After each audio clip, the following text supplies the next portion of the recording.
जय श्री राम। नमस्कार मित्रों, मानस पराल के इस एपिसोड में आज हम पार्वती के जन्म के बाद की कथा को प्रस्तुत कर रहे हैं। आज का दिन हमारे देश के लिए बहुत ही ऐतिहासिक सुख का पल है, क्योंकि आज हमारे देश ने एक बहुत बड़ी वैज्ञानिक उपलब्धि प्राप्त की है और चंद्रयान-3 की सफलतापूर्वक चंद्रमा पर लैंडिंग हो चुकी है। ये बड़े ही खुशी का पल है। चंद्रमा का संबंध भगवान शिव से तो प्रारंभ से ही है। उन्होंने चंद्रमा को तो अपने शीश पे ही धारण कर रखा है। पार्वती के जन्म के उपरांत नारद जी पार्वती के आवास पर हिमालय पर्वत पर जाते हैं और वहाँ पर हिमगिरी के द्वारा पार्वती के भविष्य के विषय में जानकारी प्राप्त की जाती है। देवर्षि नारद का सम्मान होता है और देवर्षि नारद ने पार्वती के भविष्य को देखकर ये चीज़ वहाँ पर घोषित कर दी है कि पार्वती का जो पति होगा वो अमंगल वेशधारी होगा और वो अशुभ वेशधारी भी होगा। उसके जीवन में योग और तपश्चर्या का ही प्रधान तत्व रहेगा और वो प्रत्येक प्रकार से निष्काम कर्मयोगी होगा। इस प्रकार से ये भी कहा गया कि यद्यपि कि इतने दोष भगवान शिव पे हैं, फिर भी पार्वती के लिए शिव के अतिरिक्त और कोई दूसरा वर भी नहीं है। वर कन्या अनेक जग माही, एक शिव का दुर्लभ नहीं, शिव तज दुर्लभ नहीं। शिव को छोड़कर इसके लिए कोई दूसरा संसार में नहीं है। ये भविष्यवाणी नारद, देवर्षि नारद ने इस बार कर दी। पार्वती को जब इस चीज़ के विषय में जानकारी होती है, उनको एक ज्ञान भास होता है, तो वो भगवान शिव के प्रति और आराधना करने के लिए तत्पर हो जाती है। पार्वती के माता पिता को अब पूरी तरीके से ये देवर्षि नारद के द्वारा बता दिया जाता है कि आपको अब परेशान होने की कोई आवश्यकता नहीं है, क्योंकि इसके जीवन में जो निश्चित है वो घटित होकर ही होगा। दुराराध्य पे आए महेशु, आशुतोष पुन की कलेसु, जो तब करे कुमारी तुम्हारी, भावी हो मेट सकें त्रिपुरारी। गोस्वामी तुलसीदास जी कहते हैं कि यदि पार्वती तपश्चर्या करती है, तप करती है, तो त्रिपुरारी भगवान शिव जो भी घटनाएं ऐसी होती हैं जो कि टाली नहीं जा सकती हैं, उन घटनाओं को भी टालने में, उनको भी हटाने में भगवान शिव समर्थ हैं, सक्षम हैं। और ये शक्ति केवल भगवान शिव को ही प्राप्त है कि वो भावी संभावनाओं को भी मिट देते हैं, टाल देते हैं। इसीलिए तपस्या करने के बाद भगवान शिव प्राप्त भी होंगे और उन संभावनाओं को भी टाल देंगे अगर कुछ ऐसी चीज़ होनी होगी जो बीच में बाधा के रूप में उत्पन्न होगी।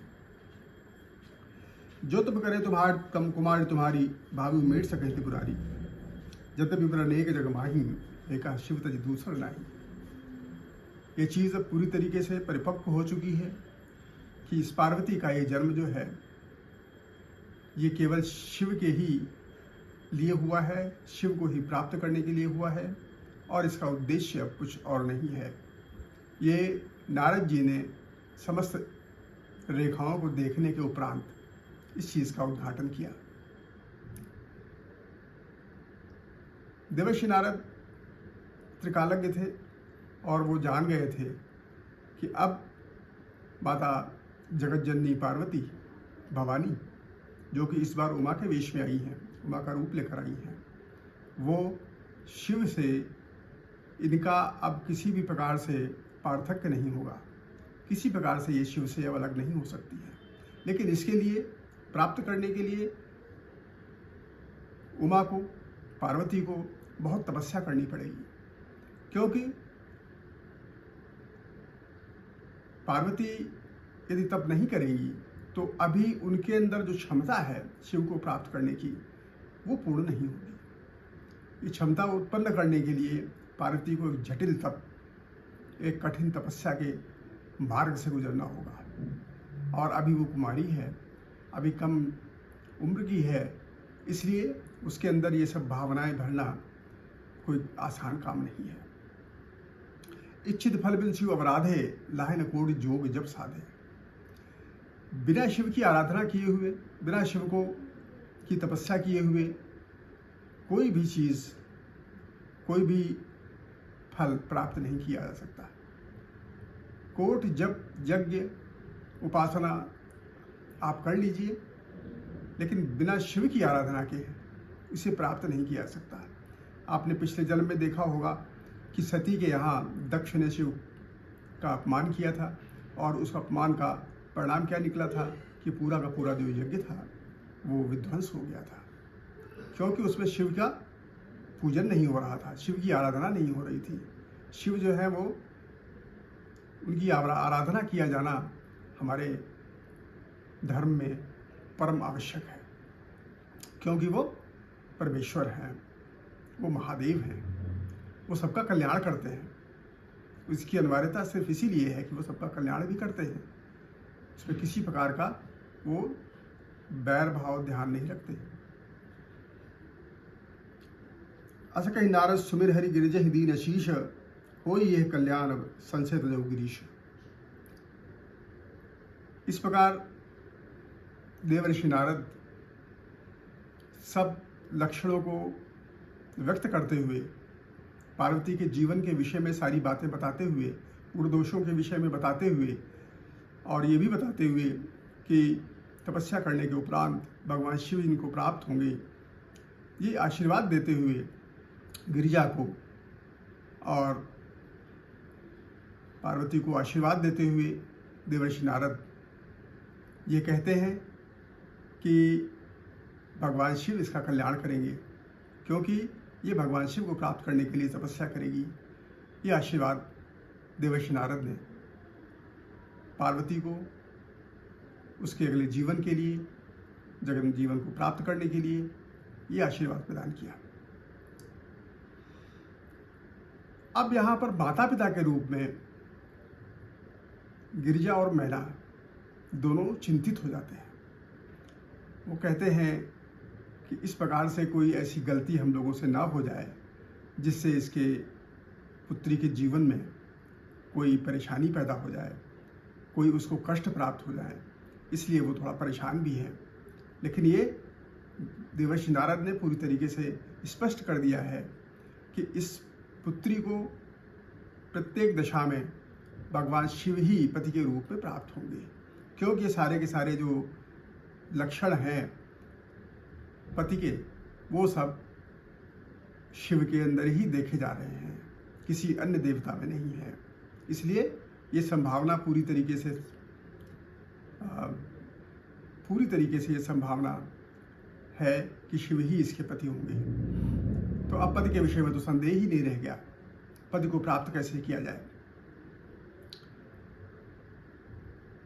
मैना अपने पति गिरि से, हिमवान से कहती हैं कि इस बार ऐसी कोई गलती ना हो जिससे कि हमें कोई अंतर्दाह हो, हमें कष्ट हो कि हमने पुत्री को कहाँ किस परिवार में विवाहित कर दिया।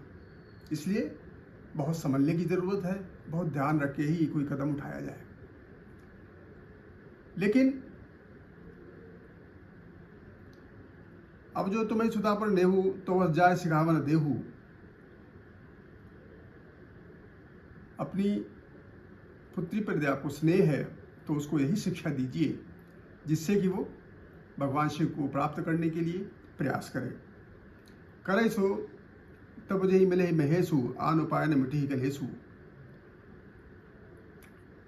जिस प्रकार से ये क्लेश मिटे ऐसा ही प्रयत्न करिए और ऐसा ही यत्न करिए, ये बात बता दी गई।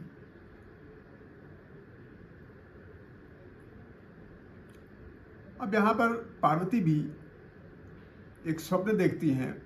स्वप्न में एक गौरवर्ण व्यक्ति पार्वती को ये बताता है, सुनो मात में दीख सपन सुनाऊं तो ही, सुंदर गौर सुविप्र पर अस उपदेश हूँ ही।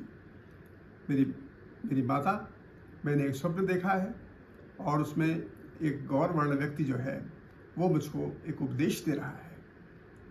और वो उपदेश क्या है? वो उपदेश भी उसी तपस्या को करने के लिए इंगित करता है कि जिस तपस्या के आधार पे पार्वती भगवान शिव को अपने पति के रूप में प्राप्त करना संभव करेंगी, उनको पति के रूप में भगवान शिव प्राप्त होंगे। ये उपदेश वो गौरवर्णधारी व्यक्ति पुरुष पार्वती को स्वप्न में देता है। वो स्वप्न वो अपने माता पिता को सुनाती हैं। कर जाए तब शैल कुमारी, नारद कहा तो सत्य विचारी, कि शैल कुमारी जो है आपकी, वो ये तपस्या करेगी, घनघोर तपस्या करेगी, तब उसकी आकांक्षाएं, उसकी इच्छाएं, उसका अभीष्ट उसको प्राप्त होगा। तब आधार सब सृष्टि भवानी, सारी सृष्टि का जो आधार है वो तप ही है। एक निचोड़ प्रस्तुत किया गया और वो क्या है कि तपबल रचय प्रपंच विधाता, तपबल विष्णु सकल जगत्राता। विधाता ब्रह्मा तप के आधार पर ही, तप करने पे ही वो सारे संसार की रचना करते हैं, और भगवान विष्णु जो हैं वो तप के आधार पर ही, तपस्या चर्या के आधार पर ही सारे संसार का पोषण करते हैं, पालन करते हैं। इन सब का आधार क्या है? तप है। तब्बल शंभु करई संघारा, तब्बल शेष धरई महिधारा। तब्बल शंभु करई संघारा, भगवान शिव तपस्या के आधार पर ही, तप के आधार पर ही सारे संसार का संहार करते हैं। और जो शेष हैं वो शेषनाग, वो भी पृथ्वी को तपस्या के आधार पर ही धारण करते हैं। तो तब आधार सब सृष्टि भवानी, करे जाए तब अस जिए जानी।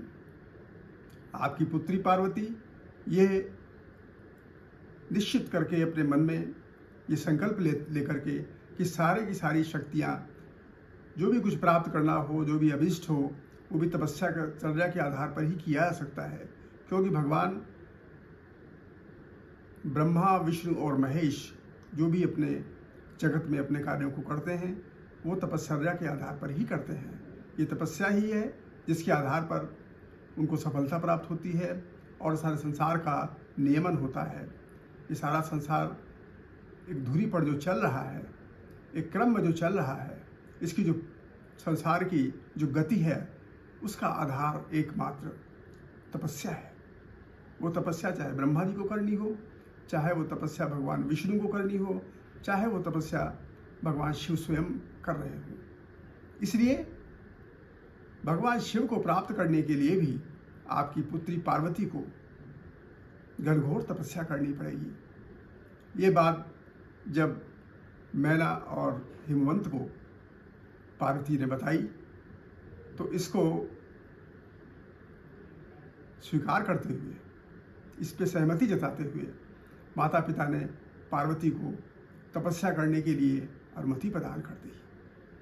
अब हम देखते हैं कि पार्वती ने भगवान शिव को प्राप्त करने के लिए एक ऐसा तप किया, अंतर मन से पूरी शक्ति को लगाकर वो तपस्या उनके द्वारा की गई जिसको आज तक विश्व में कोई नहीं कर पाया। ये पूरी शक्ति के साथ तपस्या की गई है और पार्वती ने अंततः उस तपस्या को करके भगवान शिव को पा लिया। तपस्या थोड़ा विस्तार से है, हम अगले एपिसोड में आपको इसके विषय में अवगत कराएंगे। तब तक के लिए आपको बहुत बहुत धन्यवाद। हमारे इस चैनल को सब्सक्राइब करें, लाइक करें और शेयर करें। जय श्री राम।